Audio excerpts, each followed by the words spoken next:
Happy New Year.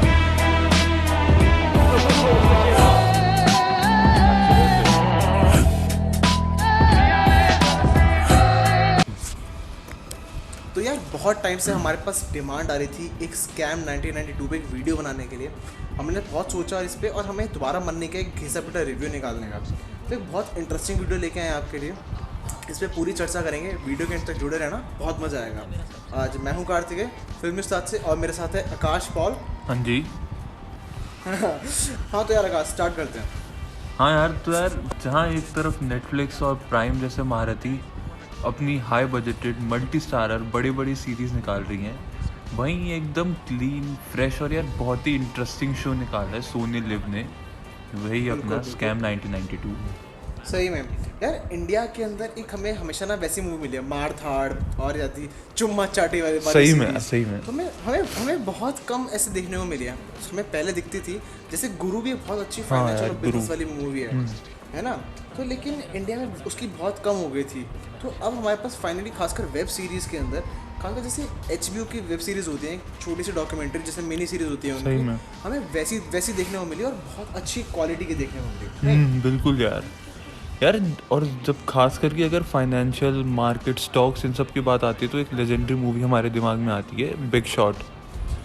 और सही में यार वो मूवी भी कुछ लोगों के लिए कॉम्प्लेक्स हो जाती है, लेकिन ये जो इन्होंने सीरीज़ बनाई है ना, एकदम परफेक्ट हमारी ऑडियंस के लिए बनाया, एकदम सिंपली भी समझ आ रहा है लोगों को कि क्या चल रहा है मार्केट में और क्या सब हो रहा है। सही मतलब हम जैसे गवार भी समझ पा रहे हैं इस मूवी एक्चुअली में चल क्या रहा है सीरीज के अंदर नहीं।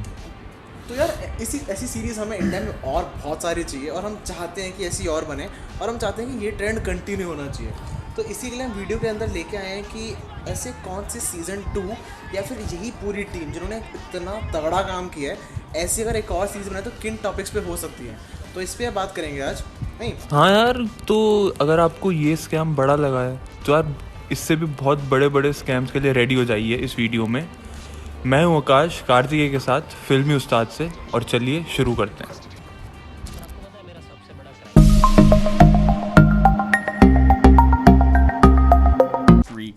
This is the $4 smartphone, Android smartphone. It's running Android. It has a touchscreen. It's $4. All right, let that sink in for a minute.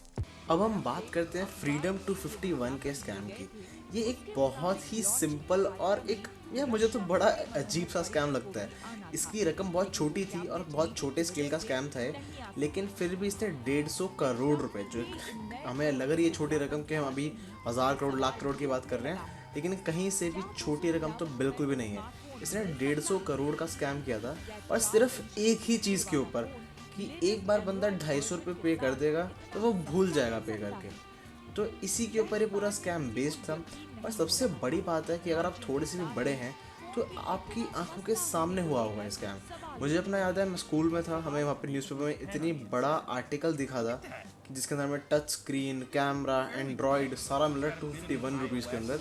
हम सारे बात कर रहे थे, टीचर हमसे आके बात कर रहे थे, पूरे इंडिया को वार्न किया गया था इस चीज़ के लिए। सरकार नहीं मान रही थी, जितने भी बड़े बड़े इन्वेस्टर थे, बड़े बड़े लोग थे, उन्हें सारे कह रहे थे कि ये गलत चीज़ है, ये फ्रॉड हो सकता है, जो एंड में साबित भी हुआ।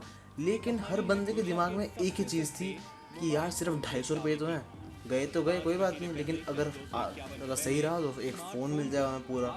तो सिर्फ एक इसी मेंटालिटी के ऊपर इन्होंने एक इतना बड़ा फ्रॉड सक्सेसफुली कर लिया और एक काफ़ी टाइम तक बचते भी रहे इस चीज़ से, क्योंकि किसी ने रिपोर्ट करने का सोचा ही नहीं। क्योंकि यार आप 250 रुपये के लिए अब जाके पुलिस के चक्कर खा रहे हो, कोर्ट के जरिए चक्कर खा रहे हो, तो वो चीज़ इनके लिए बहुत बड़ी बेनिफिशियल रही और इससे इन्होंने इतना सिंपल सा स्कैम कर दिया।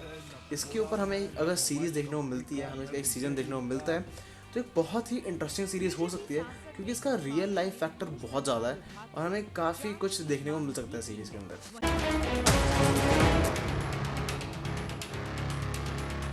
विजय माल्या पर 9,000 करोड़ का कर्ज। इस लिस्ट के अगले कंटेंडर हैं हम सबके जाने माने विजय माल्या।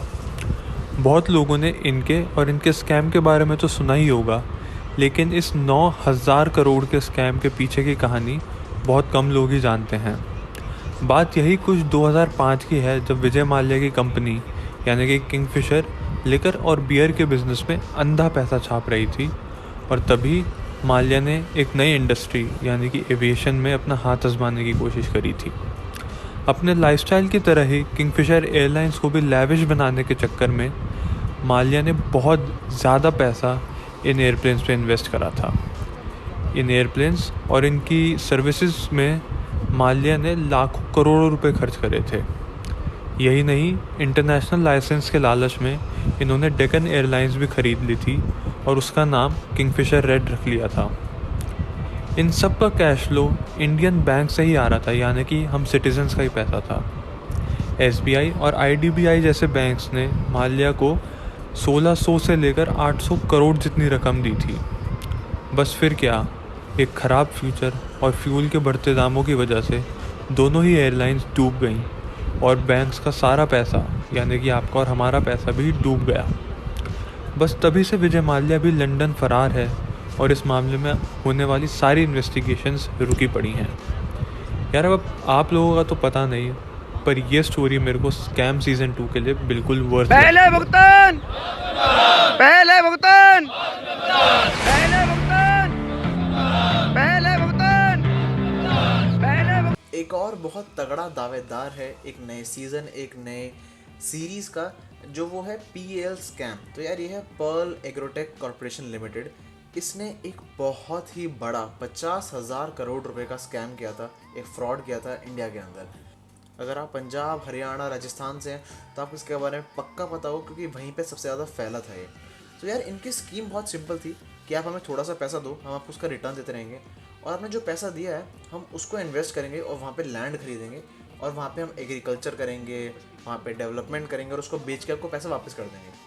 और हमें जैसा पता है कि एक बहुत ही बड़ी फ्रॉडिया कंपनी है, इन्होंने ऐसा कुछ नहीं किया था। इन्होंने पैसा बिल्कुल वेस्ट किया, ऑस्ट्रेलिया के अंदर अपने एसेट्स खरीदे, अपनी ज़मीनें खरीदी, ये नहीं लोगों को हेल्प करने के लिए, अपने स्वार्थ के लिए और लोगों का पैसा वेस्ट करने के लिए।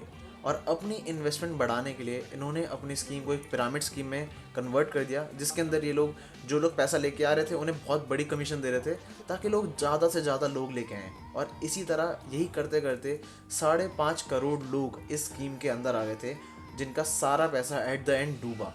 इस कंपनी एक बहुत बड़ा पर्दाफाश हुआ था, और अगर हमें इस पे एक सीरीज़ हमें देखने को मिलती है तो यार ये बहुत ही कमाल रहेगा देखने को कि इतना इजीली इन्होंने इतना बड़ा स्कैम कैसे चलाया। बनी हुई है। बेंगलुरु के व्यक्ति कई करोड़ के फर्जी स्टैम्प पेपर घोटाले में 30 साल की सजा काट रहा है। उसे डायबिटीज और हाई ब्लड प्रेशर भी है, और एड्स भी। तो यार आपने कभी ये सोचा है कि स्टैम्प पेपर जैसी मामूली चीज़ का यूज़ करके भी कोई स्कैम कर सकता है? हाँ यार, 2001 के आसपास अब्दुल करीम तेलगी नाम के एक आदमी ने इन्हीं स्टैम्प पेपर्स का यूज़ करके टोटल 32,000 करोड़ का घपला करा था। जी हाँ, 32,000 करोड़।